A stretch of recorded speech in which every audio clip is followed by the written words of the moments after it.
usually talk about heavy things and how I have worked really hard to change the way that I see and interact with the world around me. But you know what? Life isn't always that serious. So today, we're just going to talk about sourdough, because sourdough doesn't have to be so serious.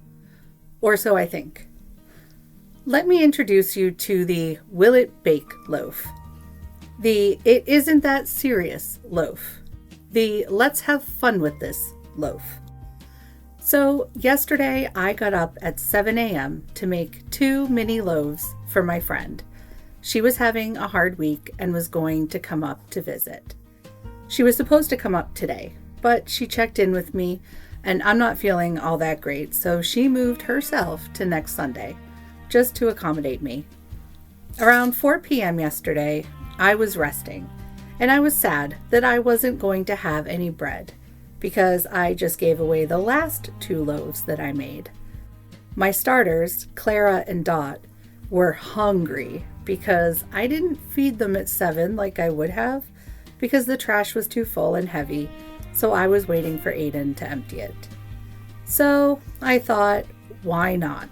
Let's make an unserious loaf, not following any of my carefully written instructions, and see will it bake.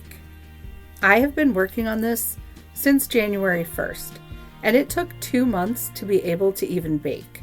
Did it really have to be so serious? I'm about to find out. So I took my 2 hungry girls and I took 50 grams from each of them. Then I put 200 grams of whole wheat flour and 300 grams of bread flour.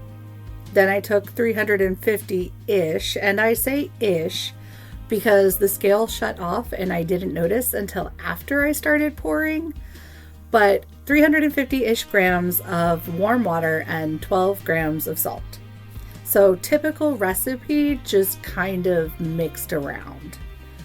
Then I did something that I saw a few other people doing and gave it a try. Instead of mixing the dough till it was just shaggy and leaving it for an hour, I continued to mix it for a few minutes until it was feeling stronger and more cohesive. Then I covered it and left it for an hour. After an hour, I came back and did my first set of stretch and folds. Covered it, let it sit for 30 more minutes. After 30 minutes, I came back and did a second stretch and fold, still following my normal routine. Covered it, left it for 30 minutes. Now, after this 30 minutes, I decided to do coil folds, a version of them at least. The dough was cold because my kitchen was cold, but it worked out okay. I covered it, left it for 30, came back, and did one more round of coil folds.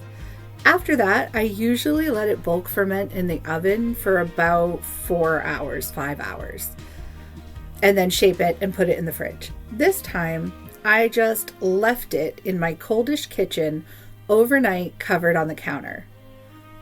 This morning when I came in, it looked good. Definitely rose. So I turned it out and it was way more manageable than I expected it to be. Pre-shaped it, left it on the counter for 30 minutes. When I came back, it had spread a little bit, but it still was fine. I shaped it up and I stuck it in a banneton while I baked the other 2 loaves that I was making for Karen.